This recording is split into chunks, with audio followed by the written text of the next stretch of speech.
할렐루야. 네, 감사합니다. 기독교에 대한 오해 시리즈. 오늘은 네 번째로 믿음에 대한 오해를 같이 생각해 보겠습니다. 믿음, 교회에서 믿음이라는 단어를 많이 듣죠. 교회 다니는 사람이나 안 다니는 사람이나 믿음에 대한 다음과 같은 중요한 세 가지 오해를 하는 경우가 많습니다. 첫 번째는 믿음은 맹목적인 확신이다. 맹목이란 건 뭐예요? 그냥 눈이 머는 거죠. 앞을 잘 못 보는 거죠. 그래서 믿음을 무엇으로 사람들이 오해하느냐면은 믿음이란 뭐냐? 확실치 않은 것에 대해서 눈을 감고 어둠 속으로 뛰어 들어가는 것 같은 거. 예. 그런 것을 믿음이라고 생각하는 경우가 많습니다. 뭐 다른 종교의 경우에 그게 맞을지도 몰라요. 잘 모르면서 그냥 무조건 덤벼드는 거, 무조건 막 던지는 거, 이런 걸 수도 있지만 기독교는 적어도 기독교는 그게 아닙니다. 즉 앞에 뭐가 있는지 아무것도 모르면서 내가 믿는 게 뭔지 아무것도 모르면서 그냥 대책 없이 그냥 뛰어드는 것이 믿음이 아니라는 거죠. 왜냐? 왜 그렇습니까? 왜냐하면 기독교는 맹목적인 믿음, 맹목적인 확신에 근거한 종교가 아니라 분명한 사실에 근거한 종교이기 때문에 그렇습니다. 분명한 팩트, 사실에 근거한 종교다. 자, 다른 종교는요, 사실을 강조하지 않습니다. 뭘 강조합니까? 교리나 철학이나 도덕적인 가르침을 중요시 여기죠. 그러나 기독교는요, 예수님이 부활했다는 그 역사적 사실을 기독교의 가장 중심에 둡니다. 그렇죠, 그죠? 예수님의 제자들이 복음을 들고 나갔을 때도 예수님이 하신 좋은 이야기 그런 거 강조 안 했어요. 예수님이 죽었다가 살아났다는 것을 전하기 위해서 뛰쳐나갔어요. 제자들이 전한 메시지의 핵심은 예수님이 십자가에 죽으시고 살아났다는 역사적 사실, 그 사건, 그것을 제자들이 강조했습니다. 자, 이것이 의미하는 바는 크지요. 왜냐? 기독교의 부활을, 예수님의 부활을 역사적 사건으로 제시했기 때문에 만약에 이것이 사실이라면 어떻게 됩니까? 기독교는요, 너무너무 중요한 종교가 되는 거예요. 인간의 삶과 죽음의 문제를 해결한 종교잖아요. 근데 만약에 이것이 사실이 아니면 어떻게 돼요? 기독교는 말도 안 되는 종교인 거죠. 이거는 사기꾼인 거죠. 아주 엉터리 종교가 되는 거죠. 그래서 이 기독교는 처음부터 엄청난 것을 가지고 나온 거예요. 역사적 사실을 근거로 나온 것입니다. 아주 큰 위험을 감수했다고 볼 수 있습니다. 왜냐? 이 기독교를 싫어하는 사람들이 기독교를 반대할 수 있는 근거가 있는 거죠. 역사적 사실을 내놓았으니까. 다른 종교 같은 경우는 뭐예요? 그들의 교리나 철학을 내놓았을 때 그것이 마음에 안 든다라고 말할 수는 있겠지만 그것이 틀렸다고 증명할 수는 없어요. 그러나 기독교는 뭐예요? 역사적 사실을 내놓았기 때문에 그것이 틀렸다고 증명하려면 할 수가 있는 거죠. 원한다면, 그게 사실이 아니라면. 그래서 기독교는 대단히 큰 리스크를 감수하고 시작한 종교입니다. 근데 어떻게 됐습니까? 놀랍게도 이 예수님의 십자가 부활이 사실이라는 사실을 믿는 사람들이 너무너무 많이 늘어나고 나중에는 뭐예요? 생명을 바치는, 사자굴에도 들어가고 카타콤에도 들어가서 생명을 바치는 그런 사람들이 2000년 역사 동안 계속해서 나왔다는 거죠. 그건 무슨 말입니까? 기독교가 놀라운 역사적 사실에 근거한 종교고 그 사실이 정말 진실이라는 것이죠. 그것을 우리가 알 수가 있습니다. 그래서 여러분, 우리가 분명히 알아야 될 사실은요, 기독교는 예수 그리스도가 어떤 분이시며 그분이 어떤 일을 하셨는가 하는 것을 기초로 세워져 있는 종교라는 것이죠. 즉 기독교 신앙은 단순히 철학이나 어떤 교훈적인 가르침이 중심이 아니라 예수 그리스도라는 한 인물의 삶과 죽음과 부활이 바로 기초가 되는 종교라는 것입니다. 그래서 기독교는 역사적 사실, 즉 팩트에 근거한 종교다. 그래서 이것은 무엇을 의미하느냐? 이게 사실이 아니면 기독교는 완전히 무너질 수밖에 없는 거예요. 다른 종교는 교훈이나 가르침이니까 그것을 틀렸다고 말할 수 없어요. 자기 나름대로 좋은 거다고 이야기하면 그것을 틀렸다고 말할 수 없는데 기독교는 맞다 아니다 말할 수가 있어요. 이게 사실이다 아니면 사기다, 거짓이다, 둘 중에 하나예요. 그것이 만약에 거짓으로 판명이 되면 기독교는 무너지는 거예요. 기독교는 온데간데 없이 사라져야 되는 거예요. 그래서 오늘 바울이 이런 말을 했죠. 오늘 읽어보겠습니다. 고린도전서 15장 14절 17절 다시 한번 좀 길지만 읽겠습니다. 같이 시작. 그리스도께서 만일 다시 살아나지 못하셨으면 우리가 전파하는 것도 헛것이요 또 너희 믿음도 헛것이며 또 우리 하나님의 거짓 증인으로 발견되리니 우리가 하나님이 그리스도를 다시 살리셨다고 증언하였습니다. 만일 죽은 자가 다시 살아난 일이 없으면 하나님이 그리스도를 다시 살리지 아니하셨으리라. 만일 죽은 자가 다시 살아난 일이 없으면 그리스도도 다시 살아나신 일이 없었을 터요. 그리스도께서 다시 살아나신 일이 없으면 너희의 믿음도 헛되고 너희가 여전히 죄 가운데 있을 것이요. 여기 보면 자꾸 나오는 말이 뭐냐면은 자꾸 반복되는 말이 뭡니까? 헛거다, 헛되다, 헛거다, 그죠? 거짓이다 이런 말 자꾸 나오죠. 그래서 만약에 예수님이 부활했다는 그 역사적 사실이 가짜라면, 그게 사실이 아니라면 기독교는 완전히 헛거다. 기독교는 그냥 듣기 좋은 말 하는, 그래도 나름대로 도움이 되는 종교가 아니라는 거죠. 완전히 헛소리하는 종교라는 거죠. 우리가 다른 종교들은요 그렇잖아요. 나름대로 그 종교도 도움이 되는 말도 많아요. 그죠? 불교나 뭐 다른 종교도 가봐도 뭐 착하게 살아라 그러고 자비를 베풀라고 좋은 말도 많아요. 근데 기독교는 예수님이 부활했다는 것을 역사적 사실을 기초로 하고 있기 때문에 그것이 가짜비 기독교는 사기치는 종교가 되는 거예요. 고등 사기꾼이 되는 거예요. 그거는 종교는 없어져야 되죠. 사기치는 종교니까. 그래서 기독교는 만약에 부활이 역사적 사실이 아니라면 기독교는 완전히 헛거다. 그리고 바울이 내가 하고 있는 이 짓도 헛짓이다. 내가 지금 복음 전하는 이것도 완전히 헛짓하는 거다. 이렇게 이야기합니다. 그러나 바울이 자신 있게 이렇게 얘기하는 건 뭘까요? 예수님의 부활이 사실이기 때문에 그는 확신을 가지고 있는 것이죠. 아멘. 예, 사실이기 때문입니다. 기독교는 사실인 거예요. 그래서 기독교는 덮어놓고 믿는 종교가 아니에요. 맹목적으로 믿는 게 아니에요. 확실한 사실을 근거로 믿는 종교입니다. 그래서 믿음이란 것은 맹목적인 확신이 아니고, 믿음은, 특히 기독교의 믿음은 바로 확실한 사실에 근거한 믿음이다. 아멘? 예, 그래서 여러분, 기독교는 어떤 면에서는요, 감정이나 느낌과 별 상관이 없어요. 여러분, 왜냐? 내 감정이 좀 덜 따라가도 괜찮아요. 내 느낌이 덜 와도 괜찮아요. 이 사실은 변하지 않으니까. 여러분이 만약에 얼음이 얼어있는 호숫가를 건너간다고 생각합시다. 얼음이 얼었으니까 호수를 건너야지. 탈북자들이 보면 얼어붙은 그런 강을 건너가 탈북하잖아요. 자, 얼음이 얼었을 때 우리가 얼음 위를 가면서 이런 느낌이 들 수 있어요. 정말 잘 얼었구나. 이거 확실히 안전하겠어. 이거 분명히 안전해 하고 내가 강한 확신이 있다 해도 그게 중요한 게 아니에요. 실제로 얼음이 얼마나 두껍게 얼었느냐, 그 팩트, 그 사실이 중요한 거지. 내 기분이, 이거 잘 얼었는데? 이 정도면 괜찮을 거야. 이 기분이 중요한 게 아니에요. 반대로, 내가 벌벌 떨면서 갈 수도 있어요. 강을 건너야 되는데, 탈북하긴 해야 되는데, 이 얼음이 제대로 얼었을까 막 두려워서, 감정적으로 막 두려움에 정말 자신이 없으면서 건널 수도 있어요. 그러다 얼음이 충분히 두껍다면 전혀 얼음이 내려앉지 않습니다. 중요한 건 뭐냐? 내 기분이나 감정이 중요한 게 아니라, 얼음이 얼마나 두껍게 얼었냐는 그 팩트가 중요한 거죠. 즉 기독교를 내가 믿는 데 있어서 내 기분이나 느낌이 중요한 게 아니라 기독교가 얼마나 진짜 사실이냐, 얼마나 확실한 거냐, 그게 중요한 거예요. 그래서 여러분, 다른 종교도 보면 우리보다 더 헌신한 사람도 있습니다. 특히 무슬림들은 뭐예요? 자기가 믿는 그 종교에 대한 확신을 가지고 뭐예요? 막 자살태를 하잖아요. 비행기를 돌진해서 막 911 빌딩에 갖다 박잖아요. 자기 죽잖아요. 비행기하고 폭발하는데 죽는데도 막 하잖아요.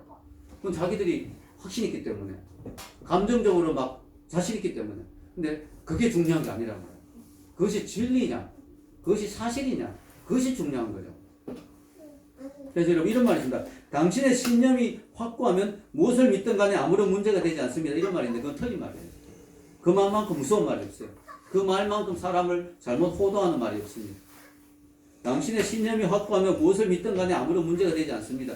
당신이 자신 있는 거, 그거 믿는 거지 뭐. 당신이 확신을 가진다면 그게 중요한 거지. 뭘 믿느냐 그게 중요하냐? 아닙니다. 뭘 믿느냐가 중요하고 그것이 무엇을 근거로 하는 믿음이냐가 중요한 거예요. 예수님은요 우리에게 덮어놓고 믿으라, 맹목적으로 믿으라 하지 않았어요. 부활하셔서 제자들에게 엠마오로 간 제자들에게도 성경을 근거해서 부활을 설명하셨거든요. 예수님 무슨 말씀하셔서 진리를 알지니 진리가 너희를 자유케 하리라. 진리가 뭐예요? 진실, 확신, 사실, 확실한 팩트잖아요. 그것에 근거해서 우리가 믿으라는 거예요. 기독교 신앙은 철저하게 객관적인 진리를 기준으로 바탕으로 이루어진 것입니다. 그래서 여러분 우리가 잘 아는 찰스 콜슨이라는 분이 있죠. 닉슨의 보좌관이었다가 예수님 믿고 거듭나서 하나님의 큰 일을 하신 분인데요. 이분이 이런 말을 했습니다. 여기 적어 나왔는데 기독교 신앙은 엉터리 비약이 아니다. 성경의 주장들은 객관적인 이성적 증거로 잘 뒷받침되는 합리적 명제다. 객관적인 이성적 증거로 뒷받침이 되는 합리적인 명제다. 괜히 그냥 엉터리 비약이 아니다. 뭐 조금 가지고 막 확 그냥 부풀려서 하는 그런 믿음이 아니다는 거죠. 자, 그리스도인 교육가인 빙햄 헌터도 이런 말을 했습니다. 믿음이란 자연, 인류 역사, 성경, 부활하신 아들을 통해 나타난 하나님의 자기 계시에 대한 합리적 반응이다. 당연히 그렇게 반응할 수밖에 없다는 거죠. 진실이기 때문에 합리적인 반응이다. 하나님 보여주신 것에 근거해서 우리가 합리적으로 반응한 게 그게 믿음이다. 그래서 여러분, 우리가 믿음을 이야기할 때 보통 세 가지 F를 이야기하죠. 세 가지 F. Faith, Fact, Faith, Feeling. 이 세 가지가 중요한데요. 기독교 신앙의 기초는 뭐냐? 팩트라는 거예요. 팩트. 예수님의 십자가와 부활이란 그 팩트, 그 사실, 그 진실에 근거했다. 그 F가 제일 먼저 와야 되고요. 그 다음 F가 오죠. 뭡니까? faith. 그걸 머리로 알게 되면 믿음이 생기죠. faith. 믿음이 생깁니다. 그 다음에 세 번째 F가 뭐예요? feeling이죠. feeling. 그때 이제 감정이 오죠. 아, 내가 예수님을 믿으면 구원받는구나. 너무 기쁘다. 내 천국 갈 수 있구나. 아, 기뻐. 그때 감정이 오는 거예요. 이 세 가지가 순서가 중요해요. 팩트가 먼저고요. 그 다음에 그걸 보고 믿음이 생겨. faith. 그 다음에 내 감정이 따라오죠. 어떤 사람 그걸 거꾸로 놓는 사람이 있습니다. 감정을 기초로 신앙생활 하는 사람이 많아요. 그런 사람은 뭐예요? 오늘 내 감정이 좋고 기분이 좋으면 내가 오늘 죽으면 천국 갈 것 같아. 근데 오늘 막 뭔가 기분이 나쁘면 내가 지금 죽으면 천국 못 갈 것 같아. 하루에도 천국과 지옥을 왔다 갔다 하죠. 왜? 감정에 근거해서 신앙생활 하니까. 그렇게 하면 안 되는 거죠. 왜냐? 오늘 내가 기분이 좀 안 좋다고 예수님이 2000년 전에 십자가 사건이 무효가 됩니까? 오늘 내가 좀 기분이 조금 우울하고 약간 기분이 좀 나쁘다고 예수님의 부활이 그냥 취소가 됩니까? 아니잖아요. 그 팩트는 바뀌지 않거든요. 그건 사실은 바뀌지 않아요. 그러니까 내 감정이나 기분과 상관없이 예수님의 십자가와 부활 사건은 바뀌지 않아요. 그리고 예수님의 십자가 부활을 믿는 사람에게 구원을 준다는 하나님의 약속도 바뀌지 않아요. 그건 사실이니까. 그걸 근거로 내가 신앙생활 해야 되는 거예요. 그게 기초가 돼야 되는 거예요. 아멘? 그렇지 않으면 내 기분 따라 자꾸 신앙이 왔다 갔다 해요. 그러면 안 되는 거죠. 자, 두 번째 믿음에 대한 오해는 뭘까요? 보아야 믿을 수 있다. 보여줘봐라. 보여주면 믿겠다. 이런 사람 많죠. 우리가 전도에 보면 하나님이 살아계십니다. 예수님 믿어야 됩니다. 봤어? 보여줘. 보여주면 믿겠어. 이런 사람들이 많습니다. 저도 옛날에 처음에 신앙생활 때는 하나님 좀 보여주시면 잘 믿을 텐데, 전도하다 보면 하나님 지금 막 보여주시면 좋겠는데, 왜 안 보여주실까? 근데 제가 이제 신앙생활 오래 하다 보니까 알게 된 사실이 뭐냐? 참 놀라운 것은요. 인간은 보여준다고 다 믿는 게 아니고, 그 믿음 오래 가지 못한다. 내가 지금 볼 때는 뭔가 뜨거워져도 시간 지나면 그게 금방 식어버려요. 내가 받는 거는. 금방 기억력 오래 가지 못하잖아요. 금방 잊어버려요. 심지어는요, 이런 생각이 들 수, 그때 내가 받는 게 혹시 헛것을 본 건 아니었을까? 아니면 내가 받는 그것이 혹시 하나님이 아니고 마귀면 어떡하지? 끝도 없는 거예요. 끝도. 봤어 믿는 건 끝이 없어요. 성경을 보면요, 이스라엘 백성들을 보면 알 수가 있죠. 이스라엘 백성은 제일 많이 본 사람들이에요. 하나님의 기적을 제일 많이 본 사람들이에요. 출애굽할 때 어떻게 돼요? 10가지 기적을 봤죠. 10가지 재앙이. 10가지 재앙이 곧 10가지 기적이잖아요. 10가지 기적을 눈에서 봤어요. 그리고 나와서도 매일 만나를 먹었어요. 매일 만나를. 매일 기적을 경험한 거지. 그리고 목이 마를 때 어떻게 됐어요? 반석을 치니까 물이 쏟아져 나왔죠. 그 물 한두 방울 나온 게 아닙니다. 그 수십만 명이 물 먹으려면 어떻게 그 반석에서 강이 나와버렸다는 거예요. 강이. 그들이 걸어갔는데 강이 막 계속 흘러나, 반석에서 물이 나와서 그들 옆으로 막 강이 계속 흘러갔다고 봐야 됩니다. 그 정도를 봤어요. 네. 전쟁할 때 하나님 막 그냥 역사하신 걸 봤고, 하여튼 기적을 많이 봤습니다. 그런데도 어떻게 됐습니까? 광야 생활하면서 조금만 힘든 게 와도 금방 다 잊어버리고, 하나님을 불평하고 원망하고, 하나님 어디냐 그러고 엉터리 우상을 섬기고, 이런 모습들이 막 우리는 계속 보잖아요. 이걸 보면 어떤 걸 우리가 알 수가 있습니까? 인간은 정말 간사한 존재다. 인간은 정말 보여주는 것만으로는 한계가 있구나. 성경에 나사로의 이야기가 있습니다. 나사로가 죽었다가 예수님이 뭐예요? 나흘 만에 살리셨죠. 지금 죽어서 썩었던 나사로가 생생하게 살아나서 살아서 돌아다니면 그것만 보는 사람들이 다 믿어야 돼요. 예, 나사로를 보면 무조건 다 믿어야 돼요. 근데 그 나사로를 보고도 뭐예요? 나사로를 죽이려고 생각하는 사람들이 있었어요. 그걸 보고도 예수님 안 믿고 나사로가 보기 싫다고 나사로를 죽이려고 모의한 사람들이 있었어요. 인간이 이런 존재라는 거죠. 예수님 십자가 지실 때 십자가에 못 박아라는 소리 친 사람 중에는 또 들어왔을 때 예수님이 호산나라고 찬양했던 사람들도 분명히 있었을 거예요. 그들이 원하는 메시아가 아니라고 생각했을 때 예수님을 못 박아라는 무리에 또 합류했을 수 있죠. 특히 예수님을 3년 반 동안 따라다녔던 가룟 유다. 누구보다 많은 기적을 봤을 겁니다. 가룟 유다. 왜냐? 예수님만 먹고 자고 3년 반 다녔으니까 예수님이 하신 모든 기적을 다 봤을 거 아니에요. 근데도 예수님을 배신하는 거예요. 이걸 보면 뭘 알 수 있습니까? 인간은 보는 걸로는 안 된다. 보는 것은 문제가 있다. 보는 건 한계가 있다. 보는 것이 보조 역할을 할 수가 있어. 우리 신앙을 도움을 줄 수 있죠. 그러나 그것을 기초로 해서 신앙을 가진다면 위험하다. 그래서 하나님이 우리에게 보고 믿는 믿음보다는 뭐예요? 말씀에 근거한 믿음을 원하시죠. 그 두 가지 차이가 뭐라 해서 우리 금요일날 배웠죠? 표적신앙과 말씀신앙. 하나님이 원하시는 표적신앙보다는 말씀신앙이다. 말씀신앙으로 가지다가 하나님이 필요하시면 기적이나 표적을 보여주실 때도 있긴 있어요. 보조야 보조. 근데 그것이 메인 주가 되면 안 되는 거예요. 내가 봐야 믿겠다라고 하면은 그 사람의 믿음은 좀 위험합니다. 그 사람의 믿음은 왜냐하면 본 거는 자꾸 잊어버릴 수 있고 본 건 흔들릴 수 있고 또 받는 것은 나중에 믿음이 흔들리거나 신앙에 어려움이 있거나 삶에 어려움이 있으면 그때 내가 본 거 아닌가 이런 생각이 들 수도 있고요. 나 말씀은 변치 않잖아요. 말씀은 흔들리지 않잖아요. 말씀은 영원하잖아요. 그러니까 말씀의 기초를 둬야 됩니다. 그래서 하나님 우리가 연약하고 우리가 잘 흔들리는 존재고 우리가 간사한 존재고 우리가 잘 잊어먹는 존재인지 알기 때문에 하나님이 표적으로 우리의 믿음에 반석을 놓는 게 아니라 말씀으로 우리 신앙의 기초를 놓는 거죠. 그걸 바로 말씀신앙이라 하는 것이죠. 우리 성경에 이런 말씀이 있습니다. 베드로전서 1장 23절 읽겠습니다. 시작. 너희가 거듭난 것은 썩어질 씨로 된 것이 아니요 썩지 아니할 씨로 된 것이니 살아있고 항상 있는 하나님의 말씀으로 되었느니라. 아멘. 하나님은 우리가 환경과 상황에 따라 흔들리는 믿음이 되지 않도록 우리 영혼의 깊은 곳 하나님의 말씀의 씨를 심습니다. 그것이 싹이 나고 자라서 그것이 내 삶에 하나님에 대한 믿음의 확신을 가지게 하는 그것이 바로 말씀신앙인 거죠. 오늘 베드로는 분명히 이야기합니다. 우리가 거듭난 것은 뭔 표적을 봐서가 아니라 하나님 우리에게 말씀이란 씨를 뿌려주셨어. 그것으로 구원의 열매를 맺게 된 거다. 그래서 여러분 보여주시면 좋아요. 네.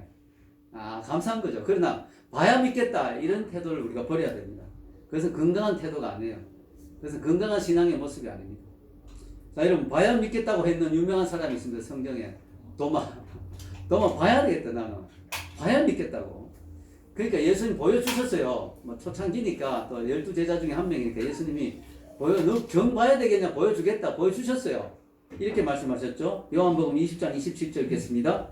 도마에게 이르시되 내 손가락을 이리 내밀어 내 손을 보고 내 손을 내밀어 내 옆구리에 넣어보라. 그래야 믿음 없는 자가 되지 말고 믿는 자가 되라.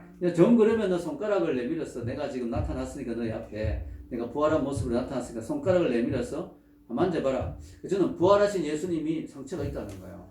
천국 가면 우리가 이 땅의 상처들이 다 없어지잖아요. 천국 완전한 곳이니까. 근데 예수님의 십자가 상처는 남아있을 거죠. 지금 생각하거든요. 왜냐? 예수님의 그 사랑의 표시가 영원히 남는 거죠.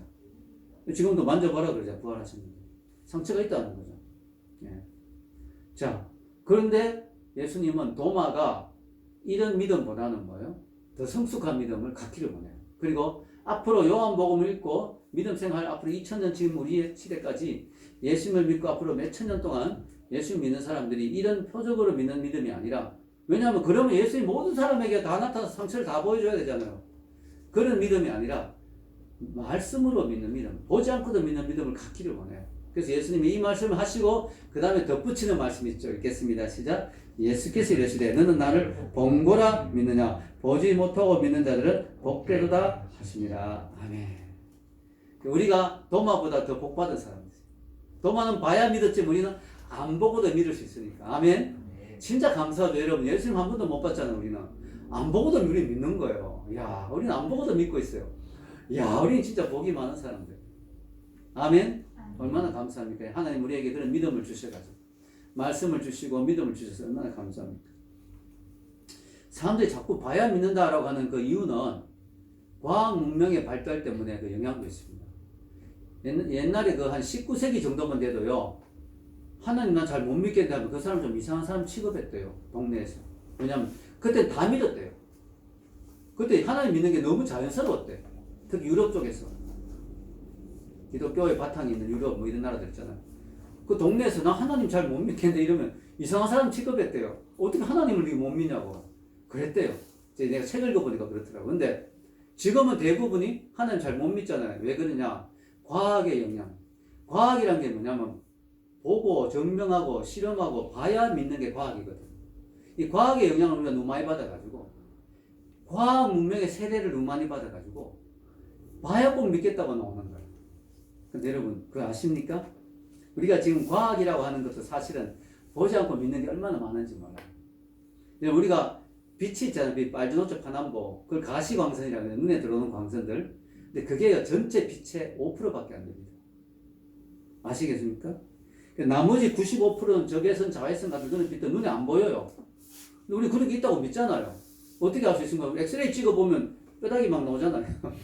뼈다귀라는 게 좀 이상하다. 예. 우리 손에 뼈 같은 게 나오잖아요. 왜냐? 그게 있으니까. 그 빛이 있으니까. 근데 안 보여.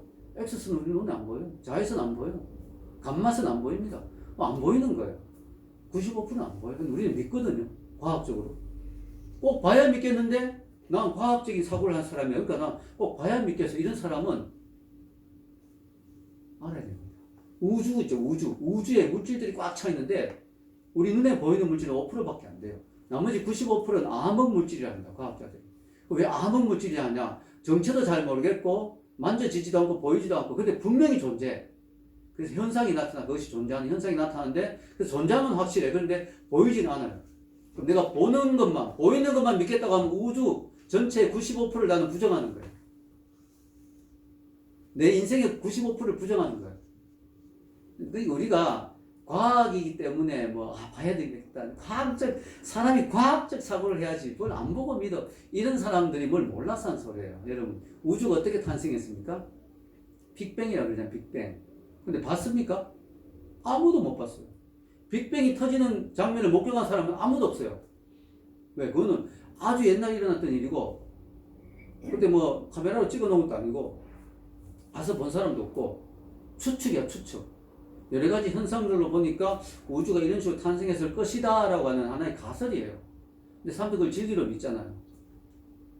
우리는 어떻게 믿어요? 하나님 우주를 만드셨다고 믿죠. 우리도 이것도 일종의 과학자가 보기엔 가설이죠. 왜냐하면 눈으로 보지 못하고 확인이나 검증이 안 되니까. 둘 다 가설이에요, 둘 다. 우주가 이렇게 탄생했을 거라, 빅뱅으로 탄생했을 거라고 생각한 것도 가설이고, 하나님이 만드실 거라고도 하나의 이론이에요.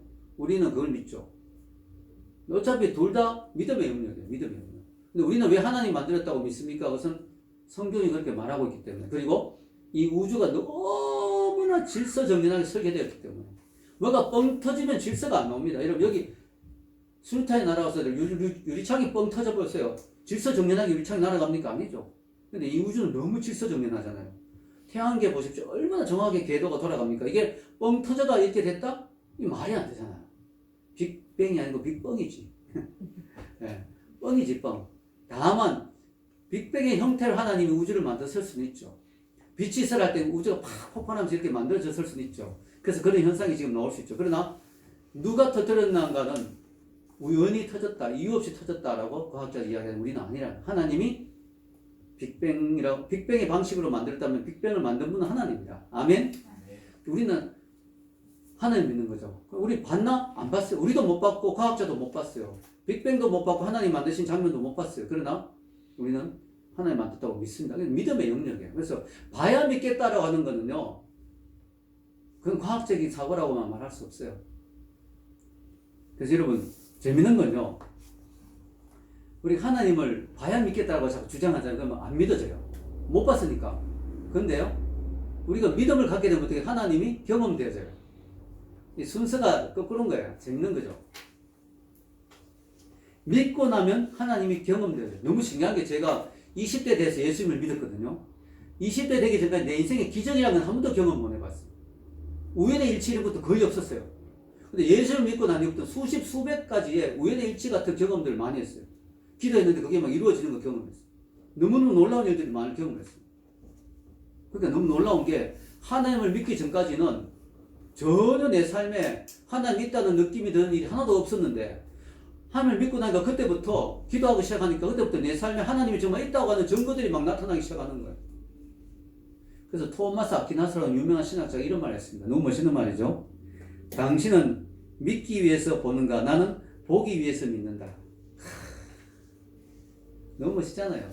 당신은 믿기 위해서 보는가? 나는 보기 위해서 믿는다. 믿어보니까 보이더라. 믿어보니까 체험되어지더라. 하나님이. 마치 뭐와 같으냐? 저 하늘에 구름이 있죠. 지금 태양이 있죠. 안 보입니다. 지금. 왜냐? 유리창이 가로막고 있기 때문에. 또 이 앞에 스크린이 가로막고 있기 때문에 그걸 치우면은 다 보이죠. 우리가 이성이라고 하는 그런 이성으로 봐야만 믿겠다고 하는 그런 장벽을 제거하면 그때부터 하나님이 보이기 시작하는 거예요. 천국이 보이기 시작하는 거예요. 아멘? 네. 너희들은 믿기 위해서 보는가? 나는 보기 위해서 믿는다. 우리 하나님을 믿게 되면 하나님이 체험되어지고 보여지고 경험되어집니다. 멀리 있던 희미하던 천국이 눈앞에 밝히 보입니다. 그래서 제가 예수님 안경으로 비유했잖아요. 네, 멀리 있던 천국이 예수님을 믿고 나니까 눈앞에 있는 것처럼 보입니다. 그래서 순교자가 천국 때문에 죽을 수 있는 거죠. 확신하니까. 세 번째는 믿음의 반대는 의심이다. 네, 우리가 의심이 생기는 것을 믿음의 반대라 생각하고 교회 다니는 사람이 어떻게 의심을 해? 라고 하면서 교회에서 이렇게 신앙생활하다가 의심이 생길 수 있잖아요. 근데 그걸 말을 못해요. 끙끙 앓아요. 속으로. 내가 잘 안 믿어지는데요. 좀 의심이 생기는데요. 이렇게 하면 사람들이 교회에 있는 사람들이 나를 아주 나쁘게 볼까봐. 우리나라 문화는 체면 문화잖아. 체면 문화. 내가 집사인데 체면이 있지. 내가 장로인데 어떻게 잘 안 믿어진단 말을 해. 체면이 있지 사람이. 내가 직분자 아들인데 내가 어떻게 믿음이 없다고 말할 수가 있어. 잘 안 믿어진다고 의심스럽다고 말할 수가 있어. 그리고 믿는 채예요. 그러니까 속으로 끙끙 앓는 거야. 영적 병 들어가는 거죠. 여러분 우리가 알아야 될 사실은요. 의심이 꼭 나쁜 것만 아니라는 거예요. 의심의 바이러스가 들어왔다는 것이 꼭 나쁜 것은 아니다. 내 영적 건강이 꼭 해치는 건 아니다. 왜냐? 이걸 잘 처리하면은 내가 더 건강하고 더 단단한 믿음을 가질 수 있어요. 그래서 저는 의심은 마치 뭐와 같으냐면요. 면역 주사, 면역 예방 주사. 자, 우리가 코로나를 방지하기 위해서 미리 백신을 맞잖아요. 그게 뭐냐? 코로나 비슷한 그런 성분들을 우리 속에 집어넣어 가지고 미리 항체가 생기게 하는 거지. 그래서 진짜 코로나가 들어와도 그것을 이겨낼 수 있는. 근데 그러면 한 번도 경험 못한 사람은 코로나 걸리면 바로 걸려버리잖아. 미리 백신을 맞아놓은 사람이 오히려 더 안전한 거죠. 그것처럼 신앙에 의심을 하나도 안 품은 사람은 위험합니다. 왜냐? 한순간에 그냥 넘어갈 수 있어요. 예를 들어 엄마 아빠 손잡고 교회에 갔는데 어릴 때 아무 생각 없이 교회를 다녔는데 머리가 좀 깨어나잖아. 중학교 고등학교 되면서 특히 대학교 들어가면서 세상의 문물을 먹잖아요. 세상에 막 그 철학을 배우고 친구들하고 막 그런 유흥을 접하고 세상의 문화들 막 접하면서 하나님 없는 거 아니야? 이런 생각이 탁 들었어요. 그 순간에 그 사람은 완전 신앙을 떠나갈 수가 있어요. 너무 위험한 거죠. 왜냐? 한 번도 의심 안 해. 내 신앙이 뭔지를 한 번도 의심 안 해봤거든. 내가 믿는 믿음이 진짜 무슨 믿음이냐 의심 안 해봤거든. 근데 그런 사람은 오히려 더 위험한 거죠. 근데 왜 어떤 사람이 건강하냐? 진짜 예수님이 살아계신 거 맞냐? 진짜 십자가 있었던 거 맞아? 진짜 부활 사건이 일어난 거 맞아? 진짜 기독교가 진리인 게 맞아? 내가 이걸 내 인생에 목숨을 걸고 믿을 만한 가치가 있는 게 맞아? 이렇게 내가 고민해보고 의심해본 사람은 뭐예요? 그걸 잘 이겨내면 뭐예요? 내 안에 건강한 항체가 생긴 거죠. 그래서 어떤 세상에 시험이 들어와도 그걸 이겨낼 수 있는 굳건한 믿음이 생기는 거죠. 그 사람의 신앙이 건강한 거예요. 그래서 저는 제가 변정을 많이 가르치고 또 기독답 TV 아시죠? 기독교 변정 많이 그 이유가 뭐냐면은 안 믿는 사람에게 변정 갖다 대도 잘 안 믿습니다. 근데 믿음이 좀 흔들린 사람들, 특히 중고등학생들, 대학생들 이런 사람들 접해가지고 미리 내 신앙의 어떤 확신을 미리 면접 주사를 맞는 거예요. 미리 조금 이런 것에 대해서 고민해보고 생각해보라는 거예요. 그러면 다음에는 인생을 살다가 고난과 위기가 닥쳐도 믿음이 흔들리지 않는 거예요. 내 인생이 힘든 거 보니까 하나님 없는 거 아니야? 이래 돼버리면 그대로 무너지는 거예요. 그걸 미리 좀 경험하고 미리 좀 흔들리는 걸 경험하면 도움이 되는 거죠. 자, 마크 리틀턴이라는 사람이 이런 말을 했습니다. 이게 참 재밌는 말, 좋은 말을 썼죠. 무작정 믿는 것보다 의심을 통해 더 많은 것을 배울 수 있습니다. 진리는 테스트를 해볼 수 있습니다. 즉 의심이라는 불시험을 통과하는 것입니다. 그 시련을 겪고 나면은 영주 같은 믿음으로, 점검 같은 믿음으로 변할 것입니다. 네, 점검 같은 믿음으로 변한다. 불시험을 통과한. 여러분, 검이 불을 통과해야 재련이 된다. 재련. 그래야 진짜 점검이 되잖아요. 그것처럼 우리 신앙도 의심과 고민의 그런 시간들을 거쳐야 그 믿음이 단단한 믿음이 된다. 아멘? 비슷한 말도 있죠. 이게 참 멋있는, 난 이 말이 너무 멋있어요. 페이크 교도 목사님, 루퍼스 존스 목사님. 이런 사람도 어떻게 이렇게 멋있게 표현할까? 단련된 믿음이 거대한 폭풍의 시련을 결코 겪지 못한 타고난 믿음보다 훨씬 더 견고합니다. 그 다음 이 말이 너무 멋있어요. 영혼의 칠흑 같은 밤에 부서진 조각배에 끝까지 매달려 본 경험이 없다면 당신의 믿음은 여행의 목적지까지 든든하게 받쳐줄 힘이 없을지도 모릅니다. 이 믿음의 항해를 하는데요. 믿음의 파선 비슷한 걸 경험하면서 내가 마지막 순간에 조각배를 파편을 붙잡고 매달려 본 그런 경험. 야, 칠흑같이 어두운 그런 인생의 고난을 경험하면서 그래도 믿음을 끝까지 붙들고 본 그런 경험이 없다면 내 믿음을 끝까지 가져갈 수 있는 보장이 없다. 여러분, 믿음의 반대는 의심이 아니고 불신입니다. 이거 구별해야 됩니다. 의심은 뭐냐면요, 믿기는 믿고 싶은데 확신이 잘 없는 게 이게 의심이에요. 불신은 뭐냐, 안 믿으려고 결심하는 게 불신이에요. 이 차이가 너무 큽니다. 의심은 교회에서 할 수 있어요. 또 의심하는 것도 필요해요. 심지어 의심이 내 믿음을 더 강하게 해줄 수도 있어요. 그러나 불신 있잖아요. 안 믿으려고 작정하고, 듣기 싫어, 헛소리 하지 마, 꼭 목사님 설교하면 어떻게 잡으려고, 이런 식으로 설교를 들으려면 이게 믿음이 안 생기는 거죠. 그래서 여러분, 믿음은, 의심은 내 믿음에 도움이 되지만 불신의 자세를 가지면 안 돼요. 여러분 보면 우리가 믿음이 흔들리고 이런 것 때문에 고민하는데요. 그거 괜찮아요. 왜냐하면은 내가 지금 믿음 때문에 고민한다는 것 자체가 뭐예요? 내가 믿는 사람이라는 증거예요. 불신자들 믿음 때문에 고민 안 하거든요. 아예 안 믿고 말지. 내가 내 믿음이 이래가 되겠습니까? 목사님, 제가 믿음이 너무 부족한데 이래가 되겠습니까? 이런 사람이 귀한 사람이에요. 이런 거는 귀한 거예요. 왜냐하면은 이 고민한다는 것 자체가 아름다운 거예요. 이거 몸부림치는 거고, 이거는 성장하려고 계속 발버둥 치고 성장통을 겪는 거거든요. 이거는. 근데 이제 안 들으려고 하고, 필요 없어. 그리고 이런 게 무서운 거죠. 이게 불신이죠. 여러분, 믿음이라는 것은 원래 믿음을 갖기 어려운 상황에 존재하는 게 믿음이에요. 다 알고 다 이해되는데 믿으려면 그건 믿음이 아니고 상식이지. 2 플러스 2는 4다. 이건 믿음이 아니에요. 그건 상식이지. 내일 아침에 해는 어디서 떠요? 동쪽에서 뜨잖아요. 이거는 믿음이 아니야. 내가 내일 아침에 해는 분명히 동쪽에 뜰 거라고 난 믿어. 이건 필요 없어요. 상식인데 뭐. 상식을 우리가 믿음이라 하지 않습니다. 그러므로 믿음 언제나 좀 모호한 지점이 있어요. 모호한 지점이. 왜냐면 우리가 어차피 다 보는 건 아니에요. 저도 목사지만 천국을 눈으로 보고 온 건 아니거든요. 그러니까 모호한 지점이 있단 말이에요. 100% 우리가 상식적으로 확실한 건 아니죠. 그래서 언제나 믿음에서는 의심의 문제가 딱 올 수밖에 없어요. 마치 태양이 있으면 그림자가 반드시 있듯이. 태양이 있으면 거기에 그림자가 반드시 있잖아요. 그러나 그렇다고 해서 믿음의 문제를 해결할 수 있는 단서가 전혀 없는 건 아니에요. 왜냐? 기독교는 사실에 근거한 종교이기 때문에. 자, 우리 기독교 신앙, 믿음의 부분에서는 100% 다 볼 수 있는 건 아니니까 의심의 문제가 따라오긴 하지만 하나님은 우리에게 뭐예요? 충분히 믿을 만한 근거를 주시면서 믿으라고 요구하세요. 태양처럼 밝히 보여주진 않지만 그러나 믿을 만한 충분한 확신할 만한 근거들을 충분히 주세요. 성경도 주시고, 내 체험도 주시고, 말씀도 주시고, 그 다음에 예수님의 십자가 부활의 증거들도 역사적으로 많이 주시고, 정인들의 그런 삶의 변화들도 주시고 많이 주셨습니다. 그래서 여러분, 하나님이 이렇습니다. 하나님 이런 분입니다. 어떤 분이냐면은 우리가 하나님을 쉽게 알 수 없을 만큼 자기를 숨기는 분이에요. 하나님은 숨어 계신 하나님, 이런 말 있죠. 하나님은 자기를 좀 숨겨요. 그러면서 동시에 뭐예요? 하나님을 찾고자 노력한 사람은 하나님을 부인할 수 없을 만큼 하나님을 아는 빛을 보여주셔요. 그래서 파스칼이 이런 말을 했어요. 너무 멋있죠. 전 이 파스칼의 말을 발견해서 무릎을 쳤어요. 이야, 역시 파스칼이 천재구나. 어떻게 이렇게 표현할 수가 있지? 오직 보기 원하는 자들에게는 충분한 빛이 있고 그 반대 성향의 자들에게는 충분한 어둠이 있다. 이야, 파스칼이 정말 천재인 거예요. 자, 보기를 원하는 자들에게는 충분한 빛이 있다. 하나님이 내 마음에 하나님 찾아야지. 나 하나님 알고 싶어요. 하나님 만나고 싶어요. 이런 자에게는 그들이 하나님 알만한 충분한 계시의 빛을 보여주시는 거예요.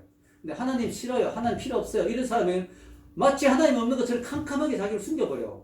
그 불신자들은 지금 하나님 없다고 생각하고 죽잖아요. 하나님 조금도 안 비춰주세요. 자기 빛을. 그래서 내 마음이 중요한 거예요. 내 마음이. 내가 알고자 하는 노력. 찾고자 하는 마음. 구도자, 그죠? seeker. 구도자의 태도. 도를 알고 싶다. 진리를 알고 싶다. 우리 교회도 아직까지 믿음이 부족한 사람도 있죠.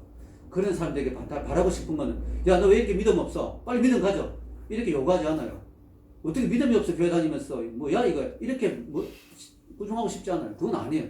충분히 그럴 수 있어요. 나도 그런 단계가 있었기 때문에. 그런데 뭐예요? 그들에게 부탁하고 싶은 건 뭐냐? 구도자의 마음을 가져라. 빛을 찾아라. 진리 앞에 놓으려고 해라. 의심을 가지되 의심을 해결하려고 몸부림쳐라. 알아보려고 해라. 성경을 더 읽고 말씀을 더 듣고 신앙 서적을 읽고 신앙 상담을 하고 고민을 하고 몸부림쳐라. 그럼 그에게 하나님 분명히 알만한 빛을 보여주실 거다. 아멘. 나를 간절히 찾는 자가 반드시 나를 만날 거라고 하나님이 약속하셨잖아요. 근데요, 교회 다니면서도 필요 없어. 뭐 그냥 알고 싶지 않아. 이런 마음을 가지면 10년, 20년 교회 다녀도 하나님을 못 만난다는 거예요. 그에게 충분한 어둠이 주어지는 거예요. 안 된다는 거죠. 우리는 믿음을 가지되 의심이 찾아오는 걸 너무 두려워할 필요는 없다. 다만 이런 건 있습니다. 뭐냐면은 의심의 문제가 왔을 때 쉽게 굴복해버리면 안 돼요. 그럼 믿음의 파선을 경험할 수 있습니다. 믿음이 무너져 버릴 수 있습니다. 내가 의심이 좀 많은데 내 인생에 고난이 오니까 하나님 어디 있어? 뭐 예를 들어 내가 막 이렇게 어떤 걸 계획했는데 그 계획이 잘 안 됐어. 하나님 내 기도도 안 들어주시고 하나님 없는 모양이다. 이런 식으로 쉽게 너무 믿음의 의심에 대해서 굴복해버리면 안 돼요. 그 믿음의 파선이 일어날 수 있어요. 그래서 이런 말 있죠. 포엘 목사님인지 이분이 하신 말씀인데요. 읽겠습니다. 식물의 뿌리처럼 시작. 식물의 뿌리처럼 믿음도 더 깊이 박지 못하면 이내 말라 죽고 만다. 예, 미리 뿌리가 좀 깊이 자꾸 들어가야지. 너무 얕은, 그래서 초신자들이 쉽게 실족하잖아요. 교회 나온 지 얼마 안 됐는데 시험 넣어지서 바로 교회 떠나버리죠. 왜냐, 뿌리가 아주 깊지 않거든요. 그래서 우리 자꾸 믿음의 뿌리를 내려야 돼요. 어떤 의심의 문제가 왔을 때 그걸 기회로 삼아서 믿음의 뿌리를 더 깊이 내리고, 의심의 문제가 왔을 때 그걸 기회로 삼아 믿음을 더 성장시키고, 그렇게 되는 거예요. 자, 여러분, 우리 2000년 기독교 역사의 교리들은 이단과의 싸움에서 나왔다는 걸 여러분 기억하십시오. 무슨 말입니까? 의심을 자꾸 던져주는 거예요, 이단들은. 그 의심을 우리가 잘 처리하고, 그 의심을 통해서 우리가 더 고민했을 때 우리가 한층 더 성장된 성숙된 믿음으로 나갈 수 있었다는 거예요. 2000년 교회 역사가 바로 그거예요. 이단들의 도전에 직면해서 우리가 그것에 응전하다 보니까 우리가 교리가 생기고 신앙이 더 체계가 잡히게 된 거죠. 결론을 내리겠습니다. 우리에게 있어서 믿음은 너무나 소중합니다. 왜냐? 믿음은 이 땅에는 우리 인간을 천국에 있는 하나님과 연결해주는 역할을 하는 게 믿음이에요. 구원을 주는 통로가 믿음이란 말이죠.